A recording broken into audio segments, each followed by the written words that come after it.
Okay. Well, thank you. And Irene will come back up. Brice Smith is Associate Professor and Chair of the Physics Department at SUNY Cortland. And he holds a PhD in physics from MIT, undergraduate degrees in physics from the Washington University in St. Louis. And he's written a number of works on nuclear power, sustainable energy, and energy policy. He's testified before the Georgia PSC, it's the equivalent of our Public Service Commission, the Nuclear Regulatory Commission's Atomic Safety and Licensing Board. Across the United States and internationally, he's presented on energy issues.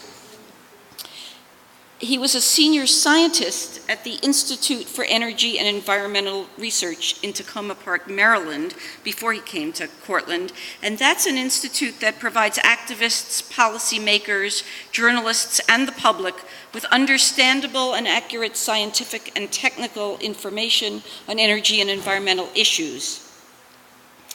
And I will say before that, if we go way back, Brice also worked on electric power systems on aircraft for an aerospace company. So do we need to do any other transitioning? Brice, thank you so much for coming from Cortland.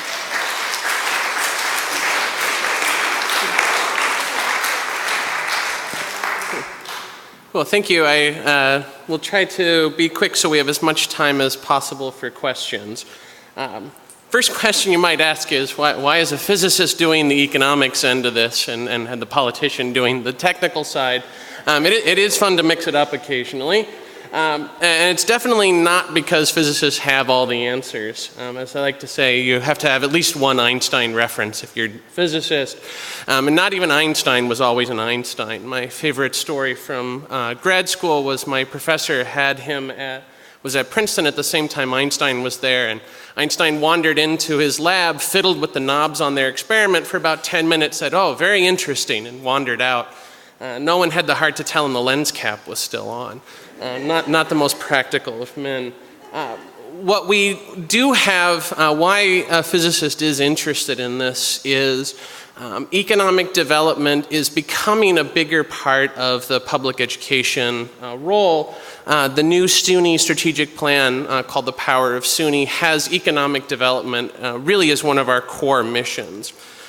This has translated within our particular department at SUNY Cortland into a new master's program in sustainable energy systems. This is a new type of master's degree that's been around for about 10, 15 years seriously, called a professional science master's. And the idea is to train people to actually go out into the real world rather than onto a PhD. We also have partnerships with other smart manufacturing companies.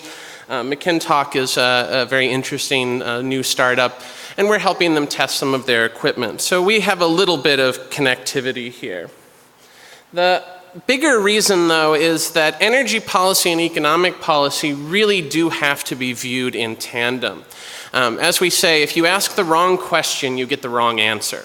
And so if you view either of these two sides in isolation, you are very likely to be able to come to the wrong answer. If all we considered was energy policy, you could very easily end up with very inequitable distributions of costs and benefits, or end up with a system that's regressive with higher costs for the least able to handle.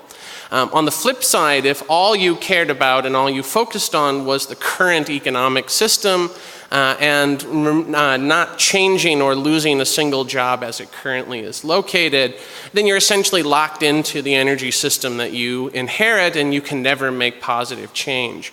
And this is not just change for change's sake, but these energy systems are locking in cases that can really do real harm to people outside of where we draw our boundaries for community.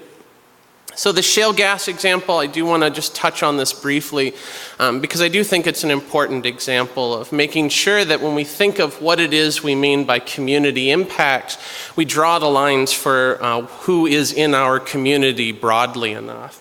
So shale gas is where most of our new natural gas supplies are going to come from. You see the projections here. going up. By 2040, it's expected to be roughly half of our gas supply. It represents about 90% of all the increase.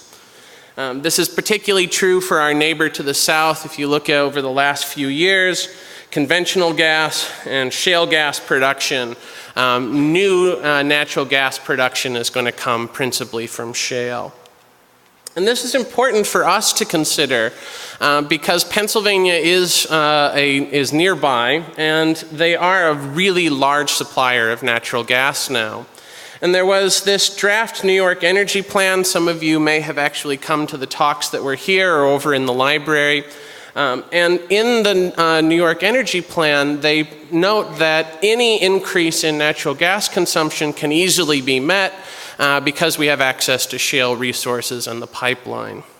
And so when we think about the increase in natural gas from repowering, we have to note that even though it may not happen to us in our particular communities, someone is going to have more of this. Right? And so the costs and benefits really do need to be considered as a holistic approach. And of course, when we think about methane, you have the greenhouse gas issue. Many of you are aware of this. This is a quote from Bob Howarth and Tony Ingraffia's work, showing that methane leaks from shale gas really do make it a serious contributor to global climate change. And now we're talking about having to consider a community that's not just maybe next door in Pennsylvania, but the impact that these energy choices have on the whole world. And so energy policy and economic policy really should be viewed in this holistic approach. How is it that we can best maximize the benefits and minimize the costs, both on the near term and the long term, both for people and the environment? And some of you will have seen this before. These are the 3 pillars of sustainability, as they call them, that you can't view any one of them in isolation. You need the environmental, that's the one that everyone thinks of when they think of sustainability, but there's also social sustainability, economic justice, and the like. And of course, there's economic, that this has to make sense economically. And what we're going to talk about here tonight is principally about jobs. Okay. And so the image is often the 3-legged stool, right? If any one of those legs gets too long, gets too much consideration, or certainly if one of the legs is missing, the stool is unstable and the whole thing collapses. And so it's important to realize that this isn't a zero-sum game. This isn't I win and you lose as we take the trade-offs. That when you step back and begin to look at what are alternatives, what are perhaps better options, what are other things that people have done in communities facing these kinds of transitions, you begin to realize that there are scenarios where everyone can come out ahead. And so just a couple of studies here that really, when you look at this with a sharp enough pencil, what is almost always found is that in communities where you have the choice of investing in sustainable energy or in fossil fuels, dollar for dollar, energy for energy, sustainable energy comes ahead when you talk about economic development. So this is a study from the University of Massachusetts, and what they looked at was taking a dollar away from fossil fuel infrastructure and spending that dollar on sustainable energy, weatherization, renewable energy, sustainable transportation, and the like. And what they found was for every dollar you took away, you do lose some jobs, but investing that dollar in a different way generates 3 times as many jobs. And this was nationally, this was across the entire US. New York was in a particularly favorable location. We were actually the 3rd highest in terms of our relative position, that we were generating far more sustainable energy jobs than fossil fuel jobs. And it simply has to do with we have less extractive industries. West Virginia and other places came out less well in this. Everyone did come out ahead, though. Energy for energy, another study, this one out of Berkeley, looked per unit of energy generation, investing in solar photovoltaics, the kind of solar that you see on people's houses and parking lots, about 8 to 11 times as many jobs as investing in coal or natural gas infrastructure. So the numbers really do play out that investing in these kind of alternatives can lead to much bigger outcomes in terms of community development. So there are also a few advantages to the specific instances of the Cayuga power plant. And as a physicist, I couldn't help resist the space and time reference here. Our two advantages are time and space, though. Right, we know that this transition is coming. This isn't a plant that suddenly announces that in a month everyone is out the door and you have to scramble for the transition. As Irene said, we're talking about 2 to 3 years for either of the alternatives, either repowering or not. We have the luxury of time to listen, to identify options, to look both at costs and benefits. As I said, no one here knows all the answers, but collectively we know quite a few of them. The other thing about time is that we have time to build the infrastructure, that there is groundwork that needs laying, there does take time to retrain folks who want to be retrained, and we do have those kind of opportunities. The location, we also have some significant advantages with respect to renewable energy development in our particular location here in central New York. There are also access to a lot of organizations that are already beginning to look at these questions of the transition to a more sustainable energy future, both academically and professionally. Cornell Cooperative Extension is one particular example I'll mention briefly. The other advantage that can be had is that when we look at those property tax numbers, we tend to view them statically, or at best we tend to think, well, the Cayuga parts are going to go down. But there's also the other side. There's the rising tax base from other types of development in the community. And to give you a sense of scale, this is the TCAD report, the Tompkins County Area Development that Irene had mentioned. And it notes in its study that your median property tax for schools will go up around $400 if you're in the community, $600 for the average home. And that's a sizable number. But if you look at the total number of residential tax lots and you look at the total assessed value of those, and you ask how much more home development would we need in the area in order to offset that cost, it's actually not that big a number. To completely absorb the lost tax base from that power plant, and this is in 2012, 2013, when it was up quite high compared to where it is and going in the future, you would need about 3 years of growth at about 3.75% in the residential tax base to completely absorb the loss without anyone's tax rates going up. Now, I have no idea as a physicist from Cortland, I live up in Trumansburg, what the actual growth rate in Lansing is. I know it's growing, but that's not a very big number. And that would be one of my very first questions, is how much of that tax base that we're losing from the power plant is actually going to come back to us through other types of economic development, and certainly could with a little bit of effort. Now, the other side of this, we certainly don't think of it as an advantage, but it is something to consider. As Irene noted, there are going to be job losses either way. And if you take their sort of average numbers, 30 people at the new plant, 60 at the old plant, you need to be considering these kinds of transitions anyway. And those 30 workers shouldn't simply be ignored because the other 30 of them get saved. And so this type of contingency planning is now a very central part of what we can be doing. And what we want to do to help 30 workers is really not going to be fundamentally different than we would want to do to help 60 workers. And so these kind of strategies can be made very modular, and it really are an advantage to us to consider. So, have to get into some numbers, right? So solar is an important case study. It's the one I go into the most detail because it's easy to pull a study from one of these people and say, oh yeah, it makes more jobs. How does this all actually look in the weeds? So these are the number of solar related jobs across the entire US over the last few years. The solar market has really fundamentally changed in the last 4 or so years. And what you can see is from 2010 to 2013, we've had nearly a doubling of the number of workers in this industry. And we've had a large explosion in the amount of installed solar. So if you just plot that out, you see what we had expected, this nice exponential growth. This is growth that does not show any signs of slowing down, at least for the next couple of years. This is a really opportune moment to be trying to help solar development. And this is because price, right? This is the price over the last several years, the average installed price for solar, and we see this crashing price.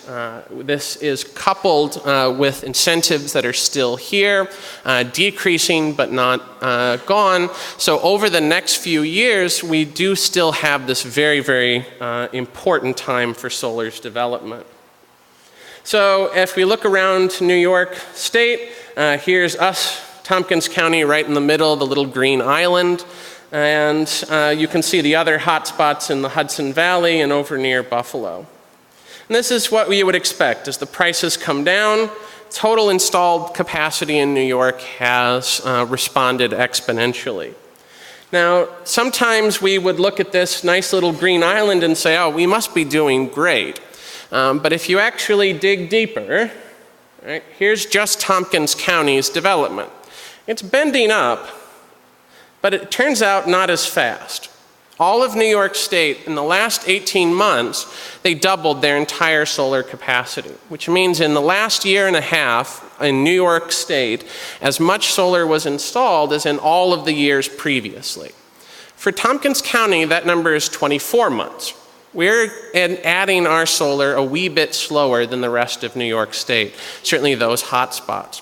So we actually have quite a bit of room to grow. And we don't have to do all the heavy lifting. A very important and very substantive community program is already in existence. Solar Tompkins is a program that launched back in May. And this is a group representing towns across Tompkins County with a goal of doubling the total amount of installed residential solar in the next 12 months. So increasing that rate, bending that curve up, this is an extremely opportune moment for towns in Tompkins County to begin to look at how they can participate in some of this economic development. And as was mentioned, not only are we now seeing the increase in residential and light commercial, we're beginning to see a number of the larger solar arrays put in the area. SUNY Cortland has a little over a megawatt. Cornell has a 2 megawatt facility. TC3 has a little over 2 megawatts. You can appreciate the difference in our energy consumption. This will make about 6% of us, 1% for Cornell, and 90% for TC3. So there's still quite a lot of growth in our immediate vicinity that can be had. And as was mentioned, so this is the kind of facility that Cortland has, ground-mounted arrays. We have them tucked away in several parts of our campus. They're on our roofs. It's not just us. Lansing has just recently, this is from Friday, they're continuing to explore the possibility of a large array themselves, 2 megawatt array, that would, if granted, save them nearly $1.4 million over the life of the facility. So there are a large number of these large arrays that are going to be put in the very near future.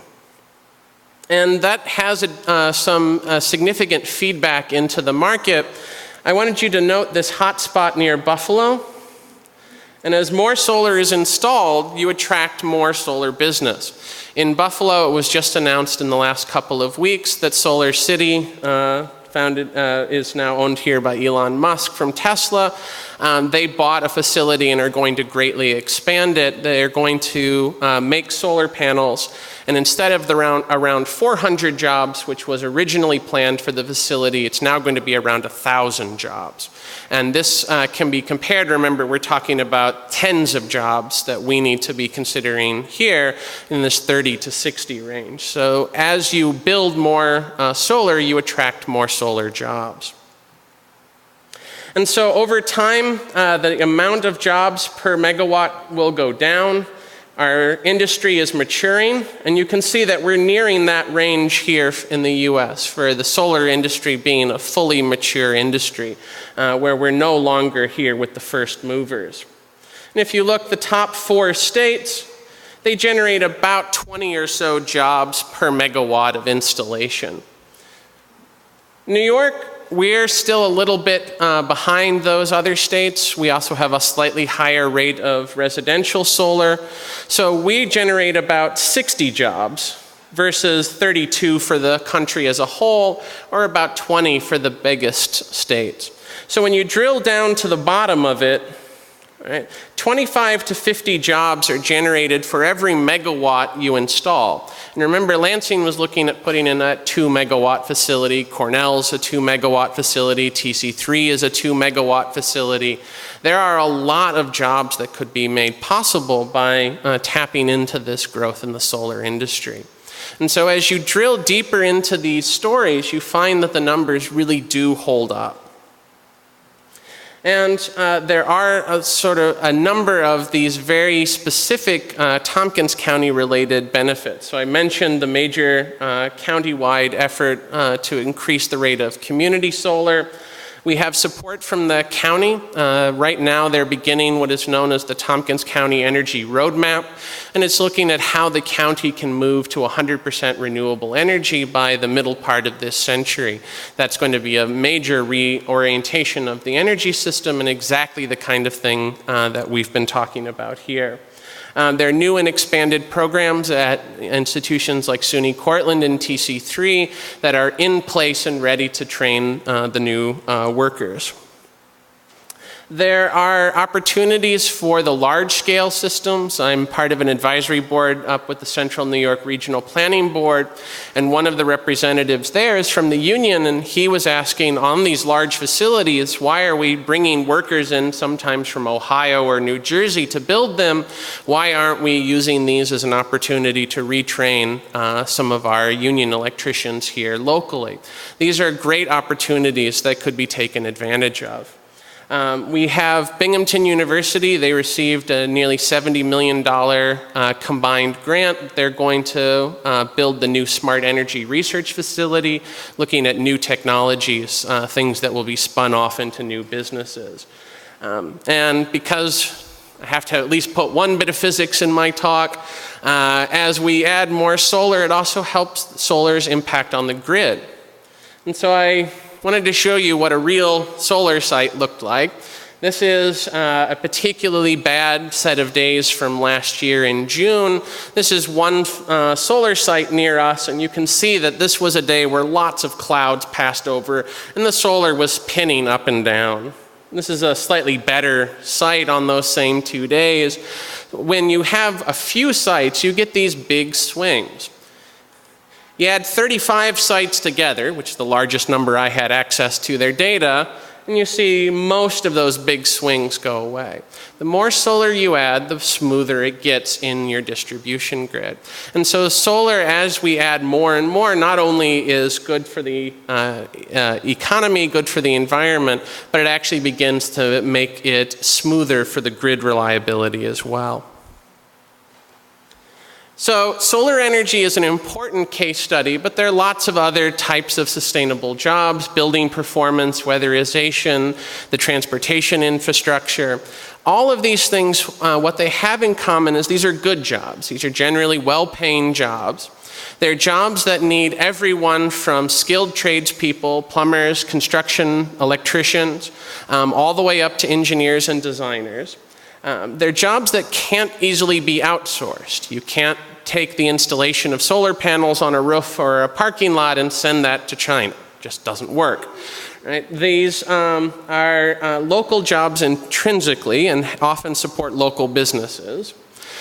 With all of these multiplier jobs and all the other pieces that we look at, it really is local businesses do spend more locally. The more local the businesses that we support, the more of those dollars gets recycled through the local economy, and the bigger those multipliers become.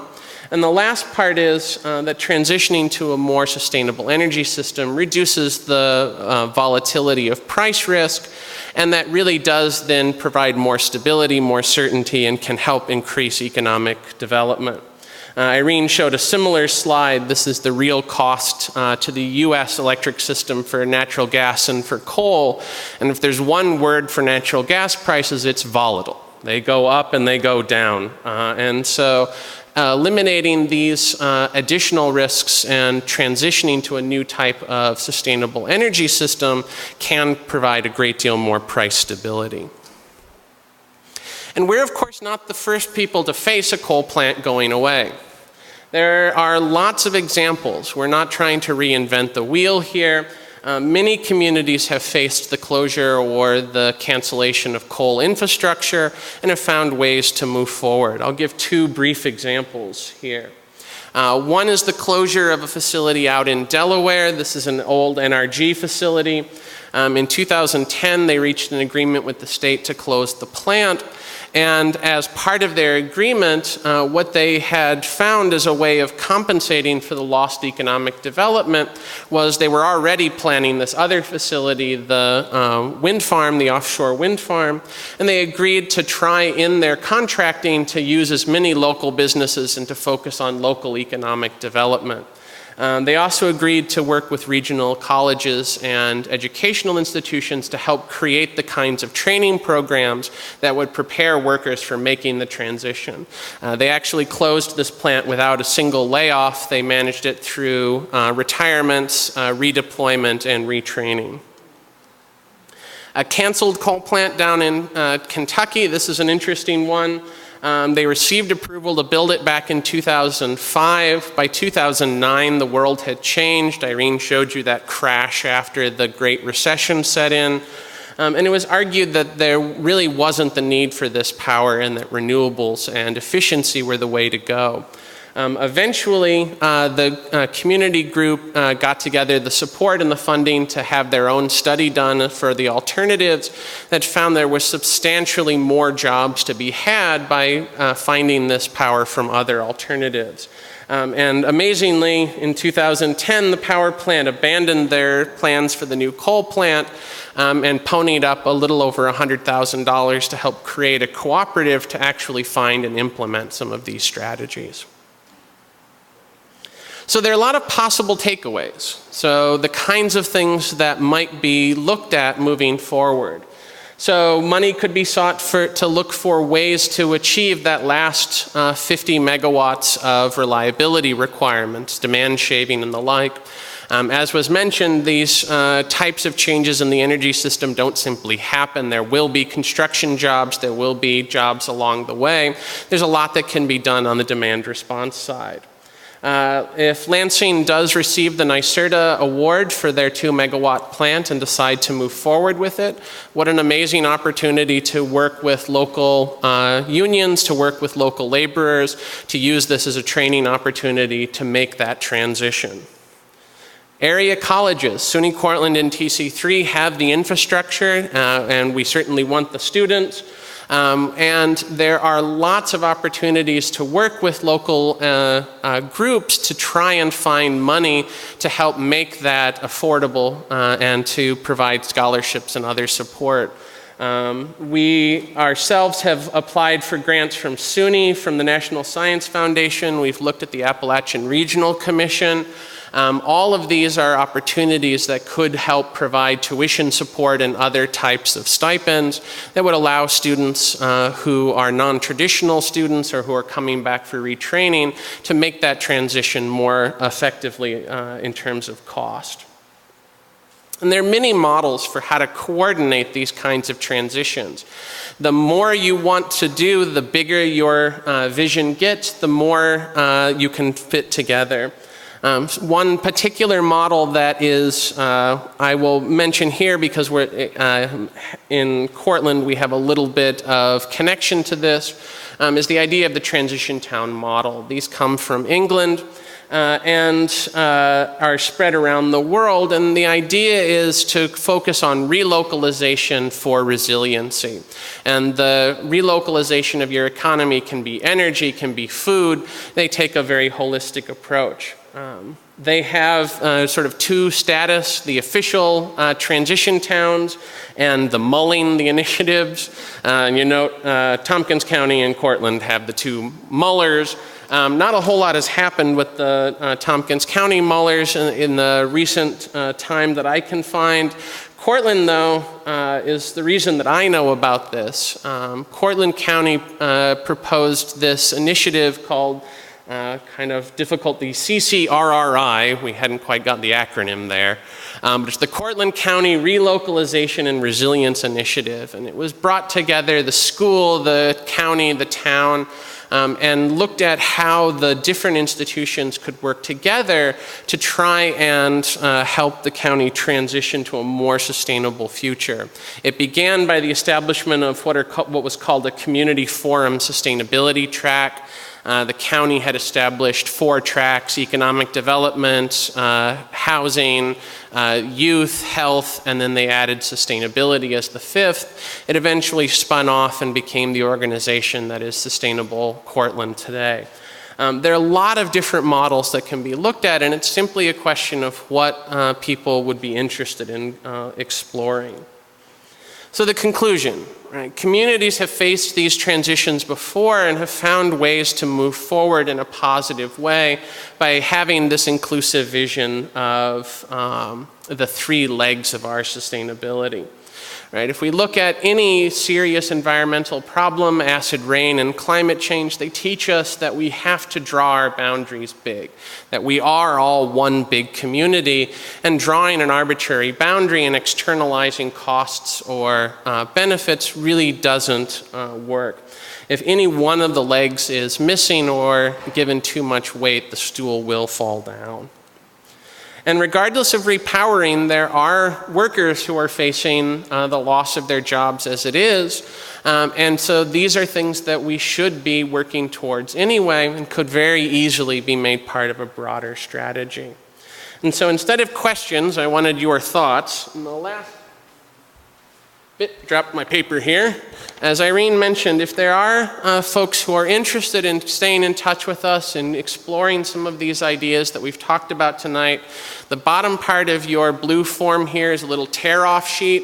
If you just fill this out and leave it with us, this will let us know that you want to keep in touch. And that is everything I had.